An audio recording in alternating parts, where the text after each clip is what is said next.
Miss carriages क्यों होते हैं? अबॉर्शंस में जो बच्चे मरते हैं, जो बच्चे छोटी उम्र में मर जाते हैं, वो कहाँ जाते हैं?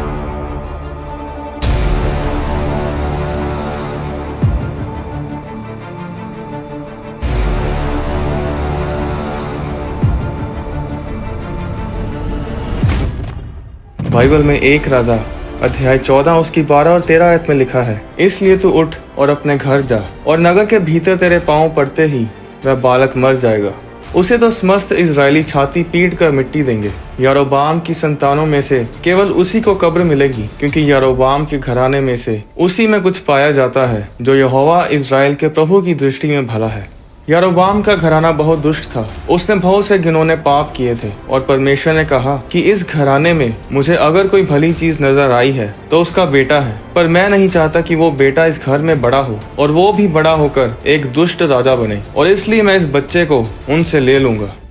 एक परमेश्वर के दास के माता पिता को बेटा पैदा हुआ और उसे एक बीमारी हुई जिसके कारण उसके पेट में बहुत दर्द होता था और वो अपना पेट पकड़कर बहुत चिल्लाता था। पर जब वो पास्टर उस बच्चे को उठाते थे तो वो बच्चा रोना बंद कर देता था। एक दिन वो पास्टर जब प्रार्थना सभा से वापस घर आए तो उन्होंने बच्चे को उठाया हुआ था, और उन्होंने क्या देखा कि उनके बेड के पास एक दुष्ट आत्मा खड़ा है, और उसने अपना हाथ उस बच्चे के पेट में डाला और उसी समय बच्चा रोने लगा और चिल्लाने लगा। उन्होंने उसी समय हाथ बढ़ाकर दुष्ट आत्मा को डांटा, और वो दुष्ट आत्मा बोला कि हम पूरी तरह काम नहीं कर पा रहे, क्योंकि तू एक परमेश्वर का दास है और इस घर में है।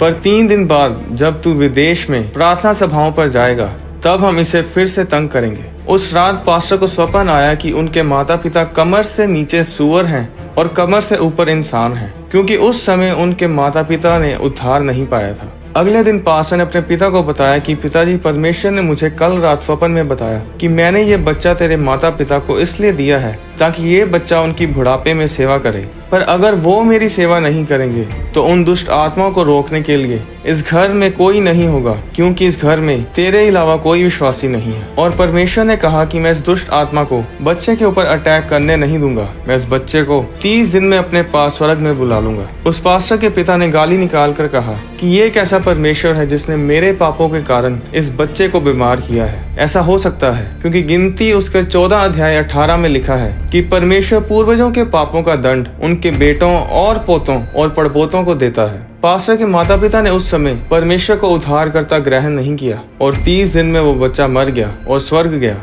तो क्या कई बार परमेश्वर एक बच्चे को अपने पास इसलिए बुला लेता है ताकि वो बच्चा कभी भी दुष्ट घर में बड़ा होकर नाश ना हो? कुछ चीजें जो हमारे जीवन में होती हैं उसका कोई जवाब नहीं होता, वो सिर्फ परमेश्वर ही जानता है कि वो क्यों होती हैं। एक बार बहुत ही अभिषिक्त परमेश्वर के दास इवेंजलिस्ट ओरल रॉबर्ट्स की बेटी और उसके बच्चे और पति एक हवाई जहाज में कहीं जा रहे थे कि प्लेन क्रैश हो गया और वो सब परमेश्वर के पास चले गए। तब लोगों ने ओरल रॉबर्ट्स से सवाल किए कि ये कैसे हो सकता है कि आप एक परमेश्वर के दास हैं और आपकी बेटी और दामाद मर गए हैं। और उन दिनों में ओरल रॉबर्ट्स ये प्रचार कर रहे थे कि किस तरह अपने परिवार को परमेश्वर की सुरक्षा के बारे में रखा जाए। उस समय शैतान उनके कानों में बोल रहा था कि तूने अपना मजाक बना लिया है। तू दूसरों को ये सिखा रहा था कि कैसे परमेश्वर की सुरक्षा के बारे में अपने परिवार को रखना चाहिए। तेरे परिवार के बारे का क्या बना? तब परमेश्वर ने ओरल रॉबर्ट से कहा कि ओरल, ये मत पूछना कि ऐसा क्यों हुआ, क्योंकि अगर आज तू पूछेगा तो तू सारी उम्र यही पूछता रहेगा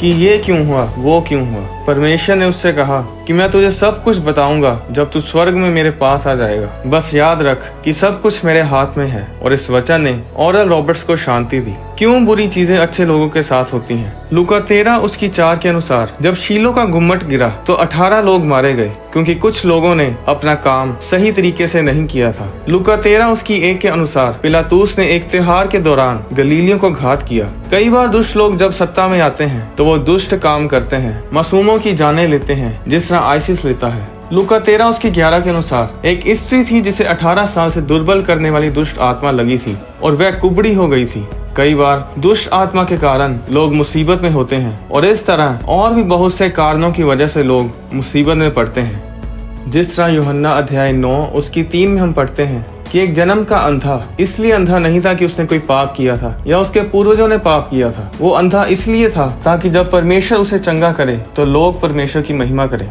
हम नहीं जानते कि कई बार क्यों एक मासूम खूबसूरत सा बच्चा मर जाता है, पर मैं ये जानता हूँ कि जब वो इस दुनिया को छोड़कर जाता है तो वो परमेश्वर के पास स्वर्ग में जाता है। अय्यूब 3:11 में अय्यूब ने कहा, मैं गर्भ ही में क्यों ना मर गया, पेट से निकलते ही मेरी आत्मा क्यों ना छूट गई। ये वचन बताता है कि जब बच्चा गर्भ में ही होता है उसके अंदर आत्मा होती है। अय्यूब 10:18 में अय्यूब ने कहा, तूने मुझे गर्भ से क्यों निकाला, मैं वही आत्मा त्याग देता और कोई मुझे देखने भी ना पाता। इस वचन में भी आत्मा बच्चे के अंदर है जब वो गर्भ में ही है। बार्टन ग्रीन टीबीएन में क्रिश्चियन प्रोग्राम्स और क्रिश्चियन मूवीज के राइटर थे। उन्हें हार्ट अटैक हुआ और उनकी आत्मा ने उनके शरीर को छोड़ दिया और वो एक जगह पर पहुंचे जहां पर बहुत धुंध पड़ी थी। उस धुंध में उन्होंने 2 लोगों को देखा जो इशारों से आपस में बात कर रहे थे। जब वो पास गए तो उनमें से एक जन बार्टन के दादाजी थे जिनका नाम G.W. लेन था, जो कि बहुत ही सामर्थी परमेश्वर के दास थे और काफी समय पहले वे परमेश्वर के पास चले गए थे। बार्टन ने बताया कि उसके दादाजी बहुत जवान और सुंदर लग रहे थे। G.W. लेन ने बार्टन को बताया कि बार्टन, तूने अभी 5 चीजें करनी है जो अभी तक तूने की नहीं है, तो इसलिए तुझे वापस धरती पर जाना होगा। जब ये बताकर उनके दादाजी वापस मुड़े तो बार्टन ने अपने कदम उनकी ओर बढ़ाए और G.W. लेन ने कहा कि बार्टन, तू अगर इस तरफ आ गया तो वापस नहीं जा पाएगा।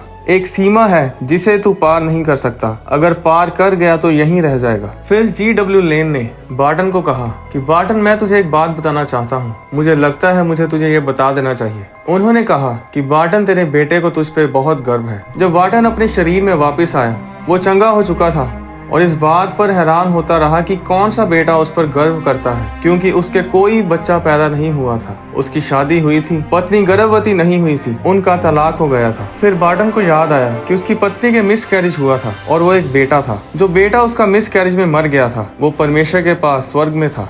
क्या आप जानते हैं कि जब बच्चा गर्भ के अंदर धारण होता है उसी समय उसके अंदर आत्मा प्रवेश करती है, इसलिए अबॉर्शन करवाना गलत है। कुछ लोग सोचते हैं कि बच्चे के अंदर आत्मा और सोल तब आती है जब वो 6 महीने का होता है, क्योंकि 6वें महीने में बच्चे की लहू की कोशिकाएं बननी शुरू होती हैं। पर वो लहू की कोशिकाएं शरीर के लिए जीवन है, आत्मा और सोल के लिए नहीं। आत्मा और सोल को लहू की जरूरत नहीं। 1 कुरिन्थियों 15:50 में लिखा है कि मांस और लहू परमेश्वर के राज्य के अधिकारी नहीं हो सकते। लूका 3:15 में लिखा है कि वह पवित्र जो उत्पन्न होने वाला है परमेश्वर का पुत्र कहलाएगा। बाइबल में बहुत बार बच्चे के पैदा होने से पहले ही उसका नाम दे दिया जाता था, लड़का होगा या लड़की बता दिया जाता था। और जब औरत अभी सिर्फ 2 हफ्ते की ही गर्भवती होती है उसे माँ बोल दिया जाता था। मिस कैरेज वाले बच्चे में आत्मा उसी समय दाखिल होती है जब गर्भ धारण होता है। डॉक्टर्स ने बताया कि जब वो टेस्ट ट्यूब बेबी की प्रक्रिया के दौरान पुरुष के स्पर्म को औरत के अंडे के साथ मिलाते हैं तो उन्हें पता होता है कि ये बच्चा बनेगा, क्योंकि जैसे ही वो स्पर्म और अंडा मिलते हैं तो उसी समय एक बिजली की तरह रोशनी चमकती है। ये न्यूज 2016 में अमेरिका के फोक्स न्यूज चैनल और लंदन के टेलीग्राफ न्यूज़पेपर में भी छपी थी। ये रोशनी तब चमकती है जब आत्मा अंडे और स्पर्म में आती है, और जैसे जैसे शरीर बढ़ता है उसी तरह आत्मा और सोल बढ़ते जाते हैं। बहुत साल पहले मार्गरीटा डेविस जब बहुत बीमार थी और अपने आखिरी सांसों में थी तो उसने स्वर्ग में एक छोटे बच्चों का स्वर्ग देखा, जहां पर सभी छोटे बच्चे और मिस कैरेज वाले बच्चे थे और उन सभी को एक एक स्वर्गदूत उनकी निगरानी के लिए दिया गया था। वो एक छोटे बच्चों की नर्सरी के जैसा था और जब वो एक उम्र तक बड़े होंगे तब उन्हें एक दूसरे लेवल में भेजा जाता था। उन्हें यीशु मसीह के बारे में बताया जा रहा था कि यीशु मसीह कौन है, वो कैसे धरती पर मनुष्य बनकर आए और मारे गए और गाड़े गए और तीसरे दिन मुर्दों में से जी उठे।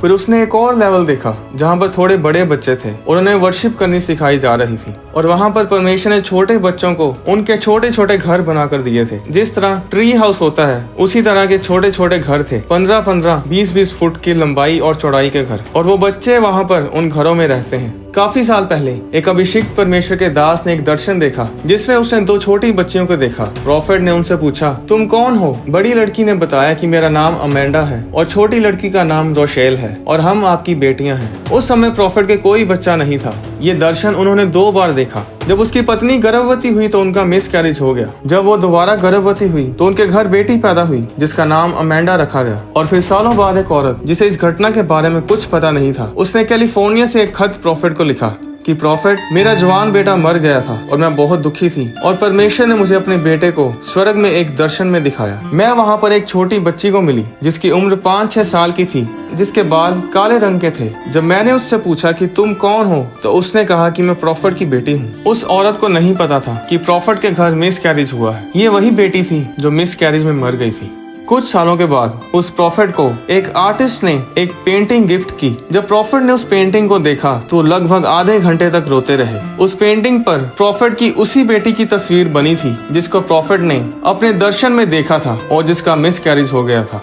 वो आर्टिस्ट नहीं जानती थी कि वो उनकी बेटी की तस्वीर बना रही है। प्रॉफिट ने बताया कि पेंटिंग में उनकी बेटी उसी तरह खड़ी है जैसा उन्होंने दर्शन में देखा था, और जो खिलौना उसने गले से लगाया हुआ था वो भी पेंटिंग में उसी तरह उसके गले से लगा था। सबोपदेशक उसकी 12 और 7 में लिखा है कि जब इंसान की मृत्यु होती है तो उसकी आत्मा परमेश्वर के पास वापस चली जाती है। भजन संहिता 139 उसकी 15 में दाऊद ने कहा, जब मैं गुप्त में बनाया जाता और पृथ्वी के नीचे स्थानों में रचा जाता था, तब मेरी हड्डियां तुझसे छिपी ना थी। तेरी आंखों ने मेरे बेडोल तत्व को देखा और मेरे सब अंग जो दिन दिन बनते जाते थे वे रचे जाने से पहले तेरी पुस्तक में लिखे हुए थे। यिर्मयाह अध्याय 1 उसकी 5 में परमेश्वर ने यिर्मयाह से कहा कि गर्भ में रचने से पहले ही मैं तुझे जानता था और तेरे जन्म लेने से पहले ही मैंने तुझे भविष्यद्वक्ता ठहराया। बाइबल में लिखा है कि परमेश्वर आपके पैदा होने से पहले ही आपको जानता है। 1 थिस्सलुनीकियों अध्याय 5 उसकी 23 के अनुसार आप एक आत्मा, प्राण और शरीर हैं, यानी आप एक बॉडी, एक स्पिरिट और एक सोल है। शरीर वो है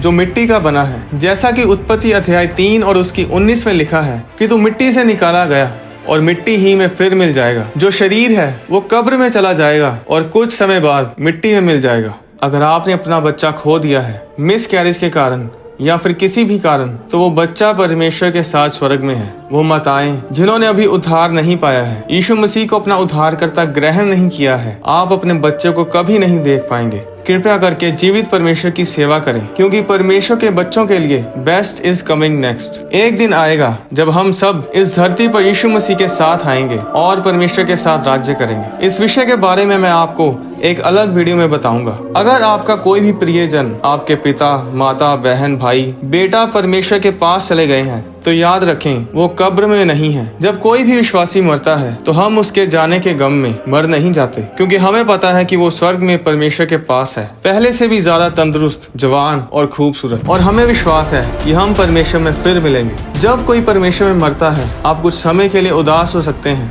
पर उनके जाने के गम में अपने आप को खत्म ना करें, क्योंकि दुखी रहना एक स्पिरिट है और ये आपको जीने नहीं देगी। यहूदी लोग किसी के जाने पर सिर्फ 7 दिन विलाप करते हैं, उसके बाद वो विलाप नहीं करते। उनका मानना है कि अगर आप जी उठने में विश्वास करते हैं तो आपको मरे हुओं के लिए विलाप नहीं करना चाहिए, क्योंकि अंत के दिन वो सब कब्र से बाहर आएंगे और जी उठेंगे। अगली वीडियो में मैं आपको बताऊंगा कि नरक कहाँ पर है। क्या वो ऊपर स्वर्ग के सामने है या फिर धरती पर ही कहीं है? क्या स्वर्ग की खिड़कियां और दरवाजे हैं? जिस तरह मलाकी की पुस्तक परमेश्वर ने कहा कि मैं स्वर्ग की खिड़कियों को खोलकर तुम पर आशीष की वर्षा करूंगा। अगले कुछ दिनों में आने वाली वीडियोस को मिस ना करें और इस चैनल को सब्सक्राइब करें और बेल आइकन को दबाएं। परमेश्वर आपको आशीष दे।